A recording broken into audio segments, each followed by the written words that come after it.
السلام علیکم بڑے بھائی اور چھوٹے میاں، سبحان اللہ، کیا کہنا ہے۔ آج تو آپ نے بہت یادیں تازہ کر دی۔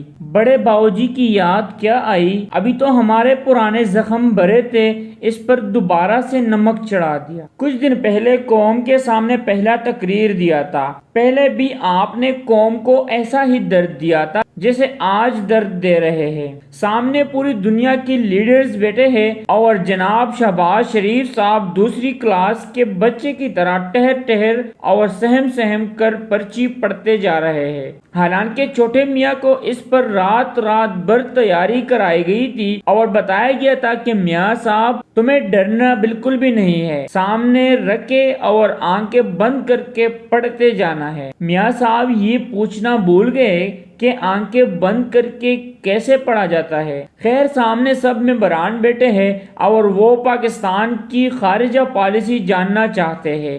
میاں صاحب نے بھی پڑھنا شروع کیا اور خود کو جیسے زبردستی گھسیٹ رہے ہیں۔ گلے سے آواز برآمد نہیں ہو رہی، ماتھے پر پسینہ ہے، ٹانگیں کانپ رہی ہے، بھاگنا چاہتے ہیں مگر بھاگ نہیں سکتے۔ سوکھ پڑی جا رہی ہے اور سننے والوں کو نیند آ رہی ہے، اور چھوٹے میاں تو یہی چاہتے ہیں کہ سب سو جائے۔ شہباز دل ہی دل میں اپنے پیچھے والوں کو ہزار سنائی جا رہے ہیں، جو منہ بنا کر بیٹھے ہوئے ہیں، جو کہہ رہے ہیں کہ میاں صاحب ذرا چھید کر لو۔ اگر آپ کو بھی نیند نہ آنے کا مسئلہ ہو تو میاں صاحب کا تقریر لگایا کرے، بہترین نیند آئے گی۔ شہباز شریف کی مسکین شکل دیکھ کر کبھی کبھار بہت ترس آتا ہے، مگر جب ان کے کارنامے یاد آتے ہیں تو غصہ بھی بہت آتا ہے۔ پچھلے 5 ماہ سے پاکستان کی قسمت کو الٹنے والے اور اسے اس حال پر پہنچانے والوں میں ان کا بہت بڑا کردار ہے۔ جب اتنی اہلیت نہیں تھی تو کیوں یہ بوجھ اپنے سر پہ اٹھایا تھا؟ ان کے پیچھے بیٹا مفتاح اسماعیل کا چہرہ دیکھنے لائق ہے۔ ایسے لگتا ہے جیسے شہباز گل کے بجائے سارا ٹارچر اس نے سہا ہے۔ چہرے پر ہر وقت دکھ کے آثار ہوتے ہیں، جیسے کوئی بہت بڑا گناہ ہو گیا ہو۔ اب یہ جتنے بھی مظلوم بنے، پاکستان کی عوام سے زیادہ مظلوم نہیں ہے۔ ان کے بینک سلامت ہے، ان کے محل بھی سلامت ہے۔ بیڑا غرق ہوا ہے تو صرف اس قوم کا ہوا ہے۔ یہ تو مزے کرنے نکلے ہیں، اپنی حرکتوں کی وجہ سے پاکستان کا جنازہ نکال دیا ہے۔ ایک وقت تھا بڑے باؤجی پرچے پکڑتے تھے اور ان کے پرچے مکس ہو جاتے تھے۔ اوباما سامنے کرسی پر بیٹھ کر صرف ہنستا تھا۔ آج منظر ذرا سا بدلا ہے۔ نواز شریف کے بجائے شہباز شریف موجود ہے اور سامنے ایک دوسرے سپر پاور حکمران بیٹھا ہوا ہے۔ انہوں نے امریکہ اور یورپ کی مخالفت موڑی ہوئی ہے، اسی لیے انہوں نے ساری دنیا سے ٹکر لے رکھی ہے۔ کئی سالوں سے روس صدر ہے۔ روس کی اپنی عوام کی محبت اور سپورٹ اس شخص کے ساتھ ہے۔ اس پر وہ فیصلہ کرنے کی صلاحیتوں سے مالا مال ہے۔ ظاہر ہے وہ شخص ایسے طاقتور دکھائی دے گا۔ دوسری طرف ایک ایسا وزیراعظم جو کل ملا کر صرف خوشامد پر فیصلہ کرتا ہے۔ اس کی عوام اس کو جوکر، کارٹون اور مسٹر بین کے نام سے پکارتے ہیں۔ وہ ایک کٹ پتلی ہے۔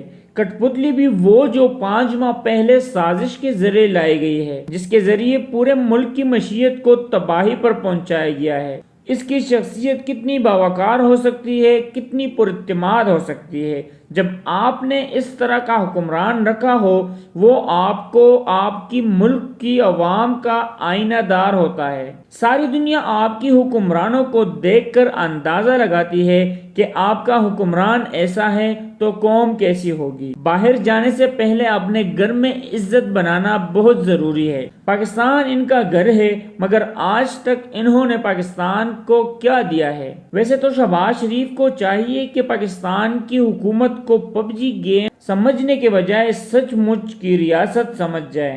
خدا کے لیے اس قوم کی جان چھوڑ دے۔ ویسے جتنی بے عزتی ان لوگوں نے ہماری کرا دی ہے، اس کے بعد پاکستانی قوم کے غم و غصے میں مزید اضافہ ہو گیا ہے۔ انہیں اس خان کی یاد آ رہی ہے جس کی وجہ سے یہ دنیا عزت کی نظر سے دیکھتی تھی، اور اوورسیز پاکستانی ایسے ہی عمران خان کی دیوانے نہیں ہے۔ عمران خان نے جب امریکہ کا دورہ کیا تو ٹرمپ ان کا فین ہو گیا۔ جب چائنا کے دورے پر گئے تو چائنا کا صدر ایسا دیکھ رہا تھا جیسا بہت متاثر ہو رہا ہو۔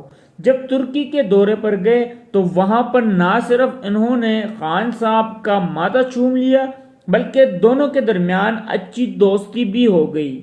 کاش یہ لوگ پاکستان کی ترقی کا سوچتے تو ساری عوام خوشحال ہوتی۔ باقی ملکوں میں حکمران اپنی قوموں کا سوچتے ہیں جبکہ یہاں ہر ایک کا اپنا ذاتی مفاد ہے۔ یہاں پر کوئی بھی ملک کی ترقی کا نہیں سوچتا۔ ویڈیو دیکھنے کے لیے شکریہ۔